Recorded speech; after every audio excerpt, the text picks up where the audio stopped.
Te invito a que pongas tu mano en tu corazón ahí donde estás y ora conmigo. Di así: Dios, mi corazón es tierra fértil para tu palabra. Que la palabra que hoy escuche dé mucho fruto. Amén.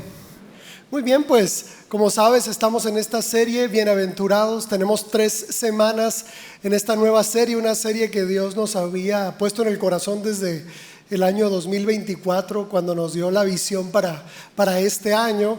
Y bueno, como también ya escuchaste la canción, la sesión de hoy es la sesión número 3 y tiene como título: Cada día seré más como tú. ¿Lo puedes leer conmigo? Dice: cada día seré más como tú. Aunque la canción que cantábamos al principio contiene un mensaje muy extenso, realmente quiero tomarme principalmente de esa idea, ¿ok?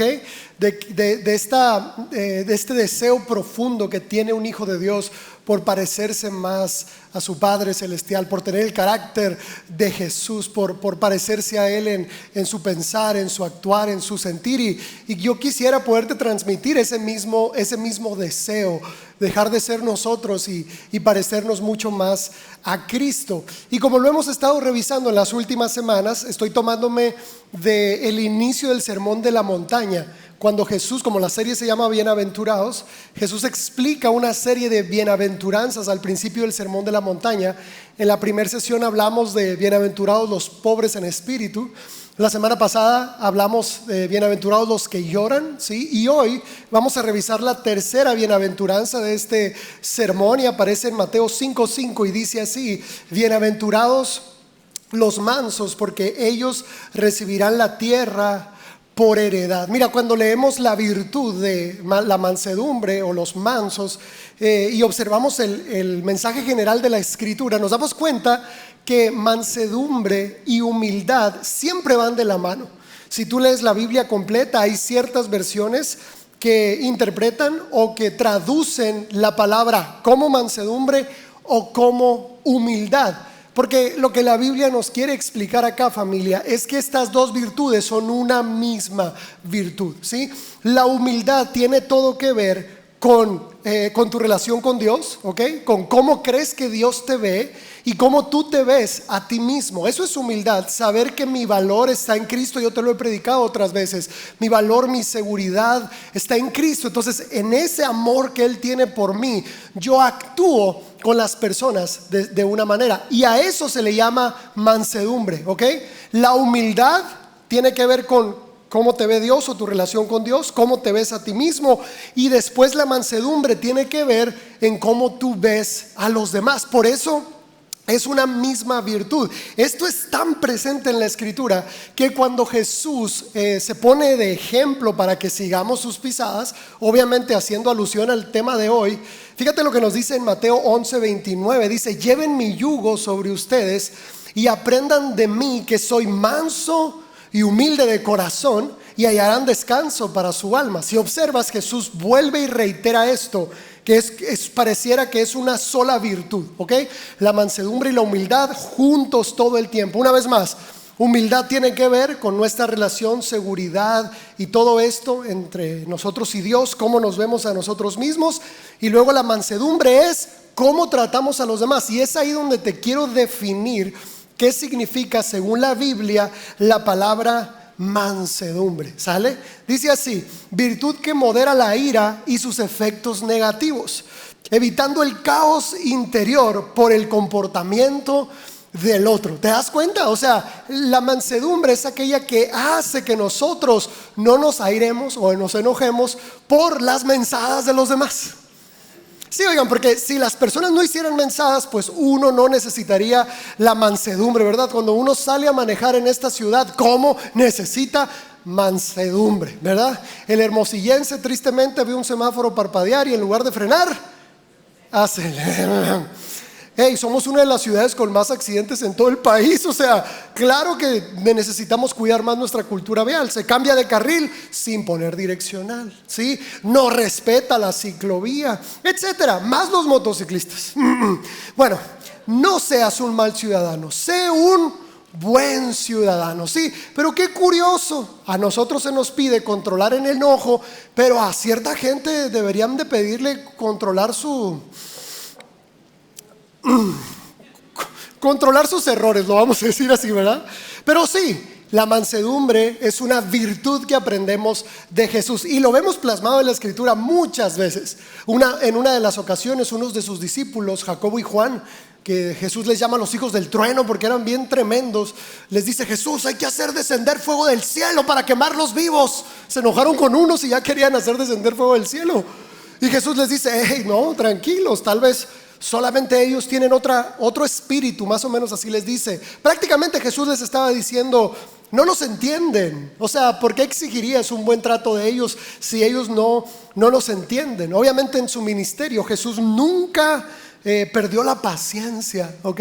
Nunca se exasperó, nunca fue impaciente en el sentido de vamos a hacer más y mente de tiburón y nada de eso. Al contrario, nos da ejemplo de paciencia y que siempre la confianza y la paciencia da mejor fruto. Obviamente que el momento de la cruz del Calvario es impresionante, cómo Jesús nos muestra la mansedumbre, cómo en medio de la burla, en medio de aquellas palabras ofensivas que le lanzaban, Jesús nunca perdió la cordura. Y obviamente para mí, familia, es un ejemplo muy grande a seguir Jesús. Por eso Él mismo nos da ciertas recomendaciones. Por ejemplo, nos dice: si te golpean en una mejilla, pon la otra. Mansedumbre, ¿te das cuenta? Ama a tus enemigos, mansedumbre. Bendice a los que te persiguen, mansedumbre. Perdona, aun si es posible, 70 veces 7 a quien peque contra ti. Todo esto es mansedumbre, o Jesús enseñándonos cómo actuar o cómo ser mansos como Él es manso. Pero bueno, esta parte es la parte bonita del sermón, ¿verdad? Esta primera parte introductoria fue como la entrada del momento. Aquí es donde se empieza a complicar la prédica. ¿Estás listo? ¿Estás listo? Hay una promesa que viene ahí, dice: tomen mi yugo sobre ustedes y sean mansos y humildes para que hayan descanso para sus almas. Y es ahí donde yo me atoré. Esta prédica, familia, resume mucho de lo que yo he vivido con Dios en la última temporada. Y le dije: Dios, ya he puesto muchas veces la otra mejilla, ya he perdonado 70 veces 7 y muchas más a mi hermano, ya he bendecido a los que me persiguen y he amado a mis enemigos, pero no estoy encontrando paz. Eso de encontrarán paz o encontrarán descanso para el alma, le dije, yo no la estoy encontrando. Al contrario, le dije, entre más bueno me muestro, siento que la gente se comporta aún más abusiva. Y le dije, ¿acaso les estás sugiriendo a tus hijos que suframos abuso nada más porque sí? Pon la otra mejilla, sé manso, sí, sé humilde. Sí, le digo, pero entre más yo enseño mansedumbre y humildad, resulta que también hay más gente abusando y hay más gente hiriendo y hay más perseguidores. Le digo, o sea que nos está sugiriendo que soportemos el abuso nada más porque sí. La semana pasada yo te contestaba una pregunta que yo le hice a Dios y le dije, Dios, ¿por qué vale la pena ser bueno? Y Dios no me dio razones, solo me dijo, porque es lo que yo espero de ti, porque tú eres diferente y porque yo te escogí. Pues yo le contesté, familia, y le dije, Cristo, no es suficiente para mí. No es suficiente saber que esto es lo que tú esperas de mí. O no es suficiente para mí saber que tengo un propósito eterno o que yo soy diferente a los demás, porque me está doliendo mucho. Me está doliendo mucho. Y obviamente le dije, entonces no vale la pena ser bueno y vivir en justicia, porque entre más bueno te presentas, la gente suele ser mucho más abusona y egoísta. Entre más humilde eres, comúnmente te pasan por encima más veces. Y le dije, no vale la pena ser bueno y vivir en rectitud. Le decía a Dios, ¿cómo le digo a la niña que fue abusada toda la vida? Acabamos de pastorear una situación terrible así, de abuso continuo durante toda su niñez. ¿Cómo le digo a esa niña, pon la otra mejilla? ¿Cómo le digo a la mamá que sufrió violencia familiar por un esposo golpeador por años? ¿Cómo le digo que tiene que perdonar, soltar y bendecir? ¿Cómo le digo a la mamá que le secuestraron a su hijo y que lo encontró muerto? ¿Cómo le digo que tiene que bendecir a sus enemigos? No es justo, le digo, no puedo con esto, no estoy hallando paz para mi alma, no estoy hallando descanso para mi alma. Esto de los mansos y aprende de mí, no me está funcionando, le digo. Me he mostrado bueno por muchos años. Y no porque, mira, yo soy obediente y si Dios dice algo, si mi maestro, Cristo Jesús, dice algo, yo lo voy a hacer. Yo lo voy a hacer porque soy obediente y siempre he sido obediente. Muchas veces no he entendido la situación, pero en esta ocasión me estaba doliendo demasiado. Y entonces, familia, cuando tú haces las preguntas correctas, Dios contesta. ¿Sí? Dice la Biblia que no todas nuestras oraciones son contestadas porque muchas veces pedimos desde nuestro egoísmo y solamente para nuestro placer. Pero cuando preguntamos lo correcto, Dios contesta, y Dios me contestó. Y me dio algunos versos que quiero compartirte el día de hoy. El primero está en Primera de Pedro 2 del 21 al 23 y dice así: pues para esto fueron llamados, porque también Cristo sufrió por ustedes, dejándoles ejemplo para que sigan sus pisadas. Y está bien, queremos ser como Cristo. Dice, cuando lo maldecían, Él no respondía con maldición. Sí, poner la otra mejilla, lo entendí. Cuando padecía, no amenazaba. Sí, bendecir a los enemigos. Pero ¿por qué o cómo lo logramos? Aquí viene la respuesta. Sino que se encomendaba al que juzga con justicia. Mira, cuando tú perdonas, realmente lo que estás desatando es el juicio de Dios sobre esa persona. Cuando perdonas, bendices y sueltas, literalmente le estás diciendo, Dios, encárgate tú. Y Él es un juez justo. Él observa las intenciones del corazón, los por qué, en qué momento se dio, por qué se está haciendo, y Él emite un juicio. No porque Dios sea un Dios de amor, es un Dios que cruza los brazos ante la injusticia y es indolente ante una persona que daña a los demás. No, familia, claro que no. Dios es un Dios de amor y está lleno de gracia, pero también es un Dios justo. Ahora entiendo por qué Jesús era experto en el manejo del dolor, o como lo dice Isaías, experimentado en quebranto. ¿Sabes por qué? Porque Él sabía lo que le esperaba después.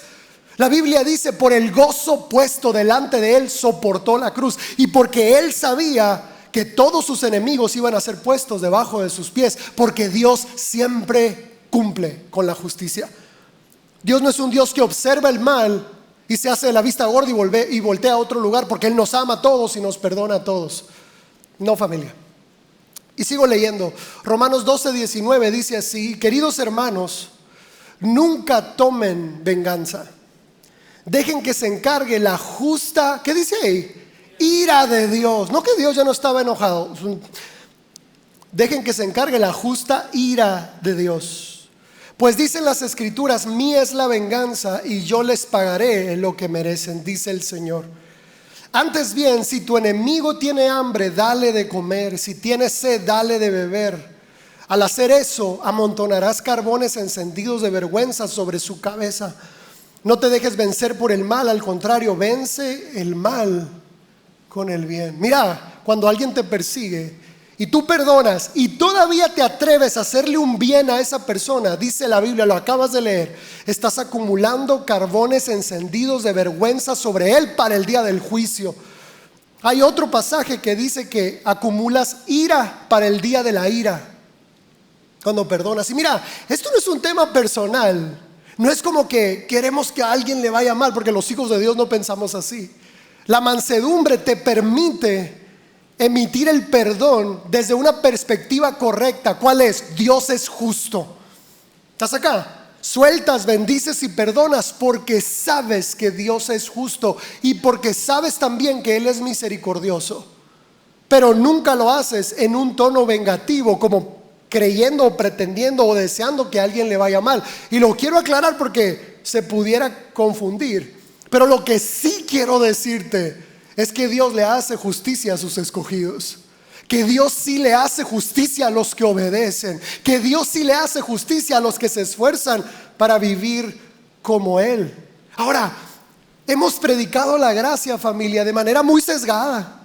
Porque nos encanta la parábola del hijo pródigo, ¿verdad? Donde el hijo pródigo fue y derrochó todo lo que tenía y maldijo a su padre, y luego volvió y su padre lo recibe con fiesta, y todos decimos, ay, sí, yo soy el hijo pródigo. Nos encanta ese final. Nos encanta la historia de la oveja perdida, donde no importa cuántas veces se pierda una oveja, el pastor siempre va a ir por ella y todos decimos: ay, sí, yo soy la oveja perdida.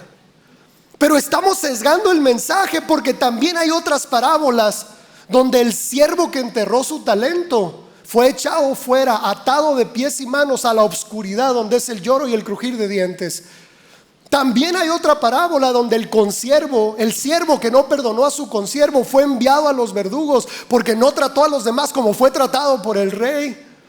También hay una parábola donde Jesús separa a los de la derecha de la izquierda, y a unos les dice: benditos de mi Padre, gocen y disfruten del reino que ha sido preparado para ustedes, porque tuve hambre y me diste de comer, tuve sed y me diste de beber. Pero a los de la izquierda les dice: malditos, apártense de mí, porque vivieron haciendo maldad. Se nos olvida y estamos predicando un mensaje de gracia sesgado, donde en ocasiones podemos creer que podemos seguirle haciendo daño a las personas sin consecuencias, que podemos seguir hablando mal de otros sin consecuencias, juzgando a otros sin consecuencias, pisoteando la reputación de otros sin consecuencia. Y qué terrible es amar a Dios pero no dar fruto amando a las personas. Qué terrible es eso. Y vuelvo acá. Espero tú seas el que esté perdonando y no al que se le está acumulando los carbones encendidos sobre su cabeza. Espero seas tú el que está poniendo la otra mejilla y no el que golpea. Espero seas tú al que se le dice: benditos de mi Padre. Sí, nos encanta la historia donde Jesús perdona a la mujer adúltera y le dice: ni yo te condeno. O cuando perdona a Zaqueo y lo invita a comer a su casa. ¡Wow! ¡Qué gran historia! Pero ¿por qué olvidamos en cómo Jesús le habló a los fariseos y les dijo: hipócritas, por fuera se ven limpios, pero por dentro están podridos?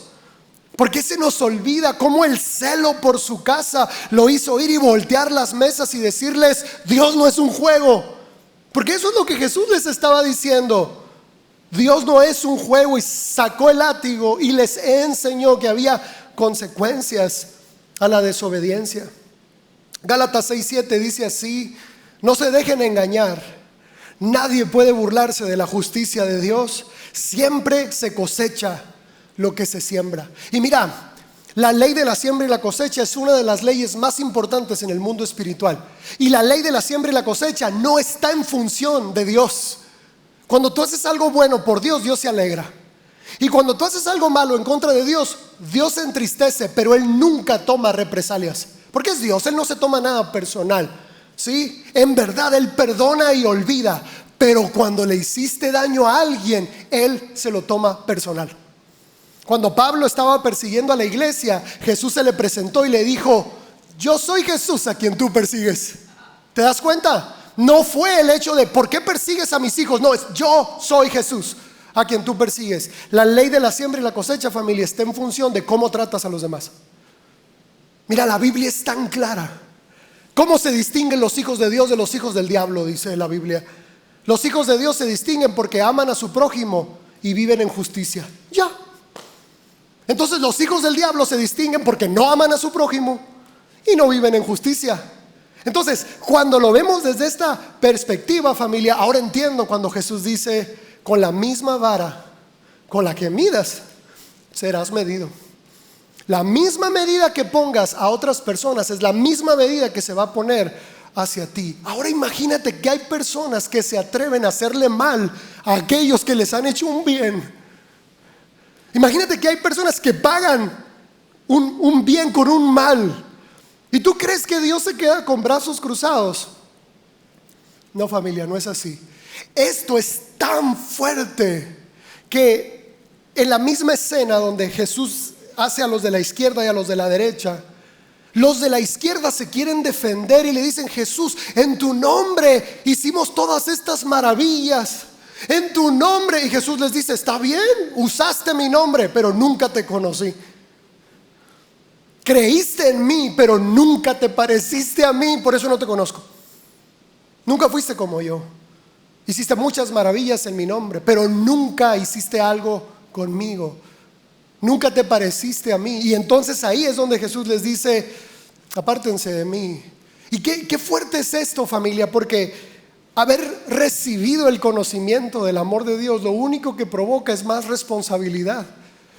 Porque imagínate, después de haber sido perdonados y amados como Cristo nos ha amado, imagínate que tú y yo sigamos viviendo haciéndole daño a los demás. Es ahí donde la Biblia dice: mejor te hubiera sido nunca haber conocido la verdad. Porque la verdad nos hace responsables, familia. Sí, Dios es soberano, pero los seres humanos somos responsables. No podemos victimizarnos de que somos así por las circunstancias. No, después de Cristo, familia, tú y yo tenemos el poder para parecernos a Él, el poder para reflejar su carácter. Te leo otro verso, Apocalipsis 22:12 dice: miren, yo vengo pronto. ¿Cuántos creen eso? Y en lo que menos creas, esto se está acelerando cada vez más. Yo vengo pronto, dice Jesús, y traigo la recompensa conmigo para pagarle a cada uno según lo que haya hecho. ¿Te fijas? Mira, yo lo voy a predicar siempre. La salvación es un regalo y es por gracia y es por fe. Pero la recompensa o el castigo sí es por obras. Dios nos llamó a dar fruto, familia. Cuando llama a los discípulos, Jesús les dice: los he llamado para que den mucho fruto y su fruto permanezca. ¿Te acuerdas cuando Jesús se encuentra con la higuera y que no tenía fruto? ¿Qué hizo? Jesús la maldice y la higuera se secó. ¿Por qué? Porque la higuera tuvo todo para dar fruto. Tuvo aire, tuvo sol, tuvo agua, tuvo todo. Estaba verde, frondosa, pero nunca dio fruto. Y en ocasiones vivimos una vida así: Dios, ámame, perdóname, bendíceme. Pero al momento de nosotros vivir como Jesús vivió, amando a los demás, en mansedumbre, como lo leíamos, ahí es donde no queremos dar fruto. Y ahí es donde Jesús dice: yo regreso por fruto. Jesús no solamente regresa porque tanto creíste. Jesús regresa por obras. Jesús regresa para ver si lo que Él hizo en nuestro corazón realmente dio fruto. Y mira, en esta discusión que tenía con Dios, Dios me llevó a un pasaje del Antiguo Testamento donde dice que solo el fruto de la justicia trae paz. ¿Estás acá? Que solo la justicia trae paz. Y hoy en esta sesión no voy a hablar solo de una bienaventuranza. Ya te dije: bienaventurados los mansos, porque ellos recibirán la tierra. Tengo que hablar de la siguiente bienaventuranza, que también está en Mateo 5, pero en el verso 6. Dice: bienaventurados los que tienen hambre y sed de justicia, porque ellos serán saciados. Familia, ahora tiene sentido. Dios le hace justicia a los mansos, y solo a los mansos. Dios le hace justicia a aquel que perdona, aquel que pone la otra mejilla. Dios le hace justicia a aquel que bendice a sus enemigos, aquel que ama a los que lo persiguen. Dios le hace justicia a esas personas. Por eso está después: bienaventurados los mansos, porque ellos heredarán la tierra. E inmediatamente después Jesús dice: bienaventurados los que tienen hambre y sed de justicia. Porque mira, hay algo curioso acá. El mundo, yo entiendo que en el mundo hay aflicción, yo lo entiendo, pero Dios nos envía como ovejas en medio de lobos. Y claro que cuando tú te muestras bondadoso, las injusticias te causan mucho dolor. Y se despierta algo que acabamos de leer. ¿Qué es? Hambre y sed de justicia. Mira, si naciste de nuevo y no te conmueve un niño de la calle, deberías de dudarlo. Si no te conmueve la injusticia que vive el mundo, si no te conmueve el abuso policial, el abuso del gobierno, el abuso de las autoridades, si no te conmueve la condición de un país lleno de injusticia, créeme que tal vez estás muy ensimismado y muy egoísta en tu propio mundo. Pero aquellos que somos conscientes de nosotros mismos, que somos conscientes de quién es Dios, de la realidad, se despierta en nuestro corazón hambre y sed de justicia. Ahora, en este mismo estudio me di cuenta que Jesús, con la bienaventuranza de los mansos, nos estaba resumiendo un salmo completo de la Biblia. Porque en este salmo Jesús, en esta expresión de bienaventurados los mansos, porque ellos recibirán la tierra, en mi investigación me di cuenta que esa promesa, familia, ya estaba en el Antiguo Testamento. Pero en el Antiguo Testamento sí se nos explica por qué. Y lo encontré, familia, Salmo 37. Y hoy me voy a tomar una libertad de leer todo un salmo, ¿ok? Casi siempre busco pasajes cortos, pero hoy tengo que leer, aunque sean mucha letra, quiero que me sigas con tus ojos para que entiendas lo que Cristo quiso decir. Dice así el Salmo 37: no te impacientes a causa de los malvados, ni tengas envidia de los que hacen lo malo, porque como la hierba pronto se secarán. Confía en el Señor y haz el bien. Deleítate en el Señor y Él te concederá los anhelos de tu corazón. Encomienda al Señor tu camino, confía en Él y Él hará. Él exhibirá tu justicia como la luz y tu derecho como el mediodía. Calla delante del Señor y espera en Él. No te alteres por el hombre que hace maldades con motivo de que prosperan en su camino. Deja la ira y abandona el enojo. ¿Pero por qué, Señor? Porque los malvados serán destruidos, pero los mansos, aquí está la promesa, heredarán la tierra y se deleitarán por la abundancia de paz. Mejor es lo poco del justo que las riquezas de muchos malvados. Joven fui y he envejecido, y no he visto justo desamparado, ni a sus descendientes mendigando pan. Apártate del mal y haz el bien y vivirás para siempre.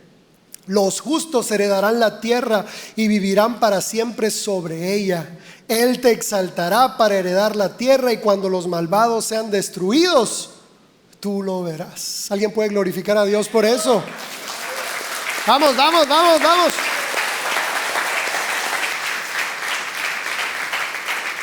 Considero algo, familia. La iglesia, la verdadera iglesia, sí vive en amor y unidad. ¿Sabes cuál es el problema? Que todavía dentro de la iglesia hay gente que divide, que chismea, que pisotea a los demás, que juzga. Todavía hay gente sembrando división. Y esa gente es a la que Dios le está mostrando gracia y les está extendiendo el tiempo. Mira, este mensaje yo lo traía clavado en mi corazón hace algunas semanas y le decía a Dios: no quiero predicar esto. No quiero. Y me llegó un mensaje de un buen amigo, y ese mensaje fue como mi confirmación de que debía predicar este mensaje. El mensaje de mi amigo decía: pastor, Dios te manda a decir esto. Es el tiempo de la cosecha. Es el tiempo de la siega. Llegó el tiempo de cosechar todo lo que has sembrado con lágrimas. Y para mí eso fue mi confirmación. Porque mira, en la Biblia el tiempo de la siembra y la cosecha se distingue por algo. Es el tiempo en el que Dios separa al trigo de la cizaña. El tiempo de la cosecha es cuando Dios separa las ovejas de los cabritos. Es el tiempo en el que Dios purifica su iglesia, y los que no quieren seguirlo de corazón, Dios los quita porque están causando estorbo. Y esto para mí es algo muy fuerte, familia, porque estamos a punto de entrar en la mejor temporada de la iglesia. Viene una prueba para el mundo, pero también estamos a punto de entrar en la mejor temporada de la iglesia. Ahora, para que eso ocurra, las personas que sí quieren son las que deben permanecer, porque todavía hay gente causando división. Todavía hay gente lastimando a la iglesia. Y vuelvo a este punto: Dios es grande en misericordia, sí. Dios es un Dios de amor, sí. Pero nunca tomará por inocente al culpable. Y Dios, escucha, sabe defender a los que realmente son suyos. Un buen amigo me compartió esta frase y te la quiero compartir a ti también. Dice: cuando te enamoras, pastor, sabes que pudieras morir por amor, morir por alguien. No sé, los que están enamorados, se los recomiendo. Sí, los que estamos enamorados, yo daría mi vida por mis, en cualquier momento. Sí, pero él me dijo: pastor, pero cuando tienes hijos, sabes que pudieras matar por amor. Y esa frase me impactó demasiado, porque a veces creemos que Dios no defiende a los suyos. A veces creemos que Él es indulgente con estas situaciones porque Él nos ama a todos y Él tiene compasión de todos. No, familia, Él también exhibe nuestro derecho como el mediodía. Por eso hoy reitero una y otra vez: vale la pena seguir a Cristo porque Él hace justicia. Vale la pena ser perseguido porque Él siempre hace justicia. Y vuelvo, no es un tema personal. Esto no es que tú desees que a alguien le vaya mal o algo así, no, pero sí deseas ver el fruto de todo lo bueno que has hecho. Porque, mira, no sé en qué momento la gracia no nos privó de poder jactarnos de hacer las cosas bien. Porque ahora el discurso de la gracia Otra vez sesgado es, no, todos estamos en igualdad de condiciones. No, todos somos igualmente pecadores. No, no hay justo ni aun uno. Mira, yo entiendo eso antes de Cristo. Para ser salvo, no hay nadie lo suficientemente bueno. ¿Estás de acuerdo conmigo? Pero después de Cristo, claro que podemos jactarnos del fruto. Claro que después de Cristo. Entonces, ¿de qué nos serviría el fruto? Amor, gozo, paz, paciencia, benignidad, bondad, si no se te va a notar. Entiendo que antes de Cristo, familia, no hay nadie bueno, no hay nadie justo. Pero después de Cristo tienes una nueva naturaleza, tienes una nueva mente, tienes un nuevo corazón. Y claro, mira, yo me he guardado tanto estas palabras porque parecieran palabras arrogantes, parecieran palabras como con cierto orgullo, pero no, familia. Hoy, después de 12 años, me voy a atrever a decir algo. Puedes imitarme a mí como yo imito a Cristo. Hoy te puedo decir, y sin ninguna jactancia, en verdad soy un hijo legítimo de Dios, porque me deleito en la justicia, me deleito en la santidad, porque en verdad servir a otros y amar a otros es lo único que quiero hacer. Como quisiera que tú amaras a tu esposa como yo amo a mis. Como quisiera que cuidaras a tu familia como yo cuido de la mía. Como quisiera que administraras tus negocios como yo administro esta casa. Como quisiera que administraras tu economía personal como yo administro la mía. Como quisiera que trataras a tus enemigos como yo he tratado a mis enemigos, donde he tenido que callar muchas veces y guardar la espalda de personas que me persiguen. Como me gustaría que trataras a tu hermano como yo te he tratado a ti tantas veces, cubriendo tus errores. Tú fuiste un hijo pródigo y llegaste sucio y te limpiamos y te cubrimos, y ahora andas por la vida como si nunca hubieses fallado, como si nunca hubieses necesitado gracia, como si nunca hubieses necesitado que alguien te cubriera, y andas descubriendo los pecados de otros. Cómo me gustaría que trataras a la gente en la calle como nosotros la tratamos, viendo a cada persona dignos de honra y reconocimiento, donde una propina significa mucho más que simple dinero. Me puedo jactar, familia, soy bueno, me parezco a Cristo y cada día me parezco más a Él. He visto durante 12 años operar al Espíritu Santo profundamente en mi persona. Y aunque me he juzgado muchas veces, porque obviamente muchas veces me centro más en lo que hago mal que en lo que hago bien, y es muy complicado estar viendo solo los errores, hoy me jacto para decirte eso. Tú también.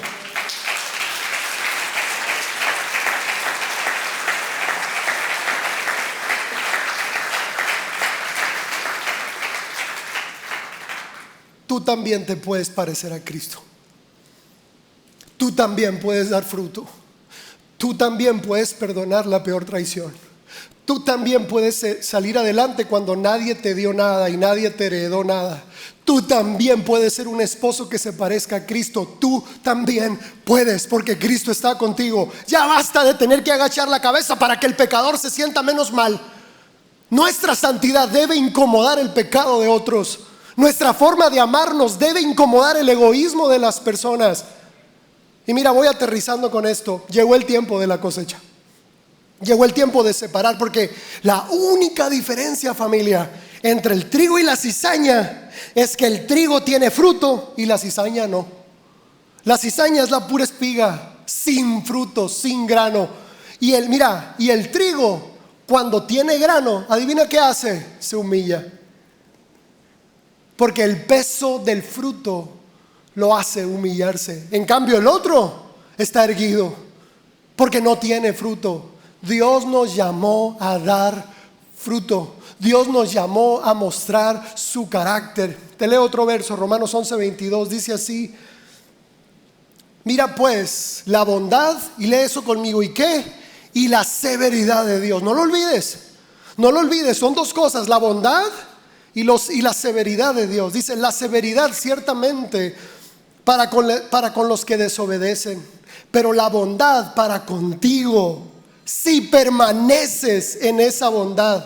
Y escucha esto con atención, pues de otra manera tú también puedes ser cortado.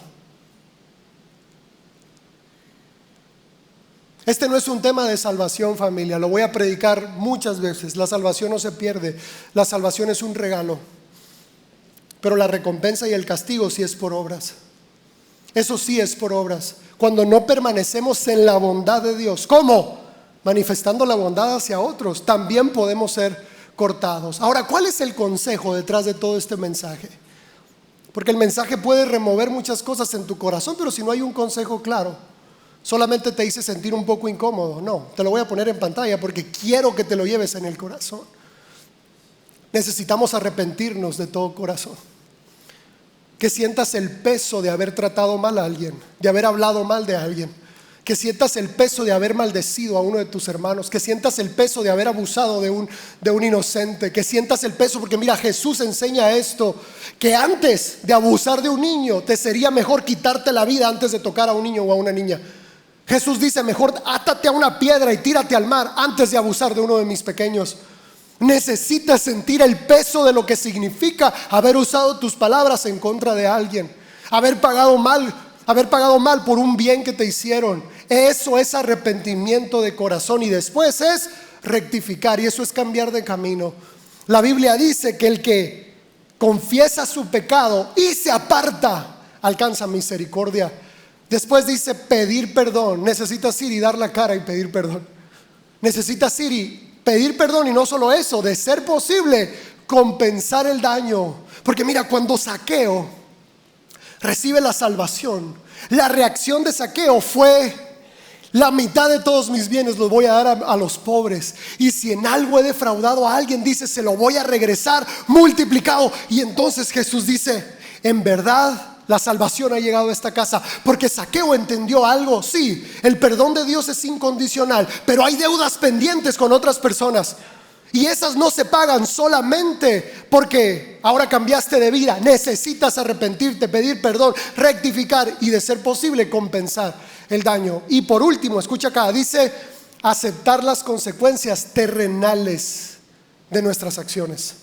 Mira, hay una parte de la Biblia donde David se equivoca. El rey David, el hombre conforme al corazón de Dios, se equivoca, y entonces viene un profeta y le dice: David, Dios te manda a decir que tienes que, fíjate todavía qué tan misericordioso es Dios, que le dice: David, tienes que escoger 3 consecuencias a tu desobediencia.